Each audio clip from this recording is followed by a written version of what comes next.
in open society, it doesn't make sense to have secret societies in open society. It just doesn't work. It's true. So, Charlie, speak. Tell us about yourself, the world, and everything. Myself, the world, and everything. Yes, please. I'll start with myself. I'm a 29-year-old boy who is trying my hardest to get close to the truth.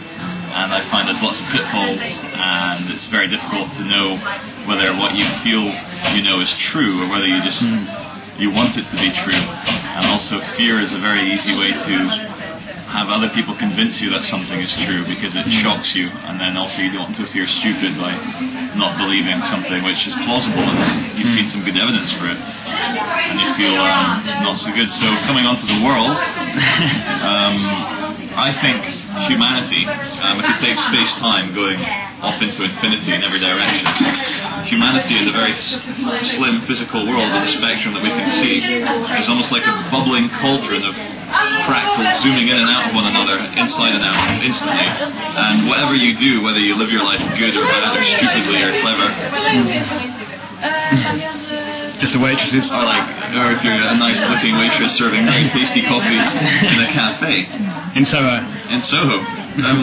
For me, what I think enlightenment, what I'm trying to attain in my lifetime, maybe, or I might not even get it in this lifetime, is to try and sit on the sidelines with people I love and friends, and almost like sit down and say, look, there's us, we're part of humanity, watch them go about their daily trouble and strife and fighting and loving and making love and making war and accepting people and forgiving them for what they are, and almost like being able to sit aside and say, hey, look, Magda, look at all these wonderful people, and forgive them for everything they do, but not getting caught up in it. And so even forgive yourself.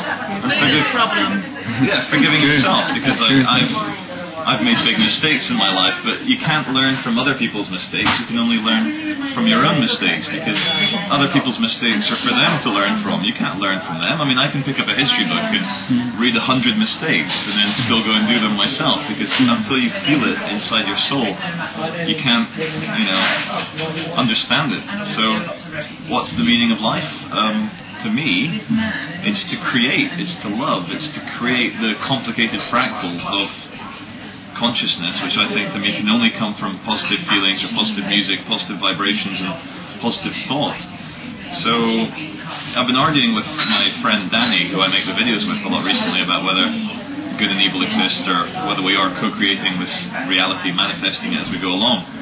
And I even until recently, which I've kind of disagreed with myself, I thought maybe good and evil did exist, and I made a couple of videos very angrily saying, let's pick up big guns and go and fight people, which is almost like the hero revolutionary complex, like the ego. Hey, look at me, I'm so important. I'm on the front line. I'm Che Guevara now, which, the man was a murderer, and look what happened to Cuba.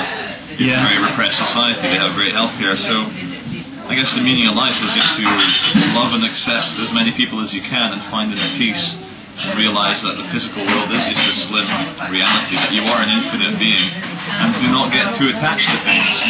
As Yoda says, attachment leads to jealousy, and jealousy is anger, and that will cause you to hurt other people.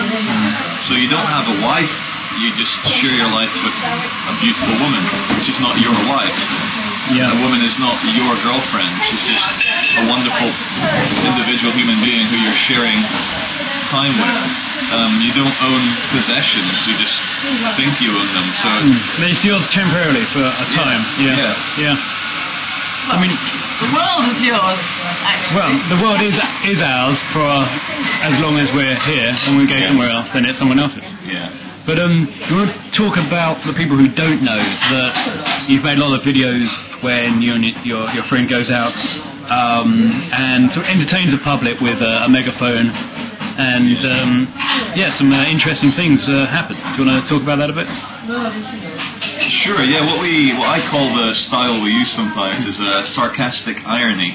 Nice. Also reverse psychology. Reverse psychology, and what Danny and I try and do is give the mainstream media message, but we make it simpler and more obvious. So whereas you might have a Hollywood film with like lots of people in a school prom, like wearing very sexualized clothing and drinking lots of alcohol and trying to get a big job at a bank and driving a very nice fast Corvette, we'll just kind of compress that and say, thinking for yourself is boring. You must be as beautiful as you can, otherwise boys won't like you. And if you're a boy, you need to have a big car and a big house, otherwise girls won't like you. So we go out and say it in a kind of smiley, sarcastic way. And people stop and listen because they recognise that it is the message which is being given to them subliminally all day. And when we give it straight away, then it creates that dialogue. With a question mark, It creates that dialogue. But for a long time, and this is very humbling, and to me, I think I was wrong about what everything is okay actually means. When I first met Danny,